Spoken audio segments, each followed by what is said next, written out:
नमस्कार दोस्तों, स्वागत है आपका हमारे YouTube चैनल मनोज राय हंस जी।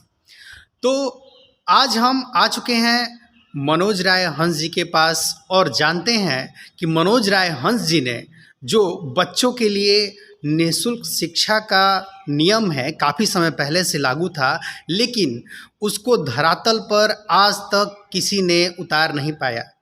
तो इस पे जिसने कार्य किया है वह है मनोज राय हंस जी। तो आइए उनसे बात करते हैं और मिलते हैं मनोज राय हंस जी से। नमस्कार सर। अधिवक्ता मनोज राय हंस, सिविल कोर्ट बलिया। निःशुल्क शिक्षा का अधिकार आरटी एक्ट 2009 इसका नाम है और 2009 में भारत सरकार के द्वारा इस नियम को बनाया गया। लेकिन इस नियम को बनाने के पहले भारत सरकार ने स्वयं से ये नियम नहीं बनाया। काफ़ी दबाव पड़ा सुप्रीम कोर्ट का, माननीय उच्चतम न्यायालय का, तब सरकार मजबूर हुई इस नियम को बनाने के लिए, क्योंकि ऐसा नियम केंद्र सरकार को नियमतः बनाना चाहिए, लेकिन कोई भी केंद्र सरकार इस तरह का नियम बनाने से कतराती है। लेकिन बहरहाल सुप्रीम कोर्ट के दबाव पर केंद्र सरकार द्वारा इस नियम को बनाया गया और इस नियम के तहत आज तक बलिया जनपद में मेरे नॉलेज में लगभग 10,000 परिवार हैं जिनके बच्चे इससे लाभान्वित हो रहे हैं। और बड़े बड़े प्राइवेट विद्यालयों में जहां लाखों की फीस है, वहां एक गरीब रिक्शे वाले का बच्चा, एक ठेले वाले का बच्चा, एक खोमचे वाले का बच्चा जा करके और वेल मेंटेन ड्रेस में वहां पढ़ा करता है और उसके अभिभावक के खाते में हर साल 5,000 रुपया भी इस व्यवस्था के तहत भेजा जाता है। और ये नियम ऐसा है जिसमें विद्यालयों का भी ध्यान रखा गया है। प्राइवेट विद्यालय जो उन बच्चों को निःशुल्क शिक्षा प्रोवाइड कराते हैं, उनको भी एक छात्र पर प्रति छात्र प्रति माह 450 रुपया यानी 10 महीने की टोटल फीस दी जाती है, क्योंकि सरकार के द्वारा 10 महीने का ही सत्र माना जाता है इस व्यवस्था के तहत। तो टोटल 4500 रुपये हर प्राइवेट विद्यालय को प्रति छात्र दिया जाता है और हर अभिभावक को प्रति छात्र 5,000 रुपया दिया जाता है, ताकि अभिभावक अपने बच्चे का ड्रेस, कापी किताब, बैग, जूता मोजा, टाई बेल्ट आदि खरीद सके।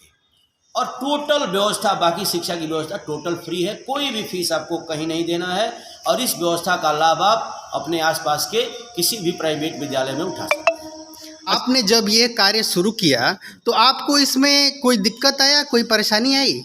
बहुत दिक्कतें आई। 1999 से हम लोग प्रयास करते करते इसको 2009 में पहले बनवाने में सफल हुए।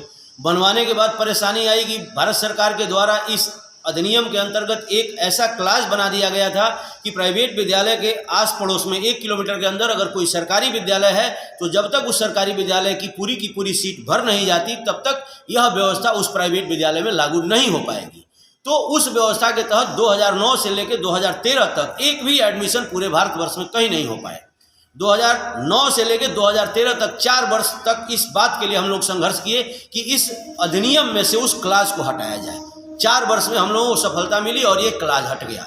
इसके बाद शासन स्तर के अधिकारी इस व्यवस्था को लागू करने से कतरा रहे थे, तो हम लोगों ने प्रथम बार आमरण अनशन किया 2017 में। 2017 के आमरण अनशन करने के बाद जिले के अधिकारी मजबूर हुए और उन्होंने लिखित रूप से दिया कि हम एडमिशन प्राइवेट विद्यालयों में कराएंगे और ये व्यवस्था जो आप बता रहे हैं ये व्यवस्था धरातल पे है और सही है। इसके बाद एडमिशन होना शुरू हुआ। एडमिशन शुरू हुआ तो परेशानी आई कि उस समय सपा की गवर्नमेंट थी। सपा सरकार ने 1 किलोमीटर का नियम बना दिया कि 1 किलोमीटर के दायरे के अंदर अगर प्राइवेट विद्यालय होगा तो आपके बच्चों का एडमिशन होगा। अगर नहीं है 1 किलोमीटर के अंदर प्राइवेट विद्यालय तो आप गरीब हैं तो आप गरीब रहिए, लेकिन आपका बच्चा नहीं पढ़ेगा। इस परेशानी को दूर कराने के लिए हम लोग 2-3 साल लगातार लड़ाई लड़े। तब तक सपा गवर्नमेंट बदल गई और भाजपा की सरकार आई। भाजपा की सरकार ने इस नियम को बदला, लेकिन 1 किलोमीटर के नियम को हटा करके अब ये नया नियम बना दिया गया कि अगर आपके वार्ड में, अगर आपके ग्राम पंचायत में विद्यालय, प्राइवेट विद्यालय मान्यता प्राप्त है तो आपके बच्चे का एडमिशन होगा। अगर ऐसा नहीं है तो फिर आपके बच्चे का एडमिशन नहीं होगा, आपका आवेदन फॉर्म ही नहीं भरा जाएगा। क्योंकि अब जो आवेदन फॉर्म भरे जा रहे हैं, पहले ऑफलाइन भरे जाते थे, आजकल ऑनलाइन हो गया है। तो ऑनलाइन में कंप्यूटर ले ही नहीं रहा है अगर आपके वार्ड में या ग्राम पंचायत में प्राइवेट विद्यालय नहीं है तो। इस व्यवस्था के लिए हमने अपने सदर विधायक और मंत्री आनंद स्वरूप शुक्ला से मिला। मुझे याद है पिछली होली के 1 दिन पहले मैं मिला, उनको सारी व्यवस्था 500 लोगों के मौजूदगी में समझाया उनके आवास पे। लेकिन उन्होंने मेरी बात समझी, समझने के बाद करने का वादा भी किया, लेकिन किया नहीं। तो हम लोग मजबूर होकर के उत्तर प्रदेश के सभी मंत्रालयों में, मुख्यमंत्री कार्यालय में प्रमुख सचिव, निजी सचिव और मुख्य सचिव, इसके बाद वहां से भी काम नहीं बना तो मैं अंतिम रूप से माननीय उच्च न्यायालय के मुख्य न्यायाधीश के यहाँ भी पत्र भेजा हूँ, और उसके बाद भी बात नहीं बनी है। तो अभी एक सप्ताह पहले इस कोरोना पीरियड में वहाँ चूंकि ऑनलाइन दाखिला चल रहा है, तो मैंने वार्ड और ग्राम पंचायत जैसे नियम जो अलोक कल्याणकारी नियम है, इसके खिलाफ मैं PIL दाखिल करने के लिए वहाँ पे सारा डॉक्यूमेंट मैं दे चुका हूँ, क्योंकि इस नियम के रहते, इस व्यवस्था के तहत सारे लोगों को लाभ नहीं मिल सकता है। क्योंकि यह नियम अनुच्छेद 14, अनुच्छेद 15, अनुच्छेद 16 और अनुच्छेद 21, 4 अनुच्छेद जो हमारे मौलिक अधिकार हैं भारतीय संविधान द्वारा दिए गए हैं, ये 4 संविधान के मौलिक अधिकार का उल्लंघन कर रहा है। अगर हमारा किसी ऐसे वार्ड में, किसी ऐसे जगह पे जन्म हो जाता है जहाँ कोई प्राइवेट विद्यालय नहीं है, तो प्राइवेट विद्यालय स्थापित करने का कार्य राज्य सरकार का है। या तो राज्य सरकार पहले हर वार्ड में, हर ग्राम पंचायत में विद्यालय स्थापित करे, उसके बाद ये नियम बनाए, नहीं तो तुरंत नियम को हटाया जाना चाहिए। और आस पड़ोस का नियम हमारे मुख्य एक्ट में था कि आस पड़ोस के विद्यालय हम 6 भरा करते थे, 6 में लॉटरी निकलती थी, उसमें कोई भी विद्यालय हमको मिल जाता था। तो इस नियम को हटाने के लिए हम लोग PIL कर चुके हैं। तो इतनी सारी बाधाएं आई, और जो भी सरकार आ रही है वो आए दिन कोई ना कोई ऐसी बाधा पैदा कर रही है जिससे प्राइवेट स्कूलों को बचाया जा सके। जी, वर्तमान समय में क्या ये अभी भी लागू है और कब से इसका फॉर्म भरा जाएगा? देखिए, वर्तमान समय में 1 मार्च से, आने वाला 1 मार्च आपका लगभग 1 महीने बाद आने ही वाला है। 1 मार्च से फिर इस साल लगभग 1 मार्च से लेके और जून तक, 30-31 जून तक फॉर्म भरा जाएगा। पहला चरण 1 मार्च से शुरू होगा और पूरे मार्च तक पहला चरण चलेगा।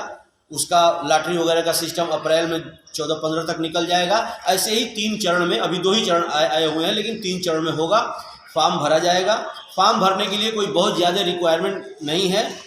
फॉर्म उसी का भरा जाएगा जिनके बच्चे 3 साल से ऊपर और 7 साल से नीचे हैं, और ये उम्र देखी जाएगी 1 अप्रैल 2022। चूँकि ये 2022 का एडमिशन हो रहा है, तो 1 अप्रैल 2022 को देखा जाएगा कि आपके बच्चे की उम्र अगर 3 से ऊपर है और 7 से नीचे है तो आपका फॉर्म भरा जाएगा।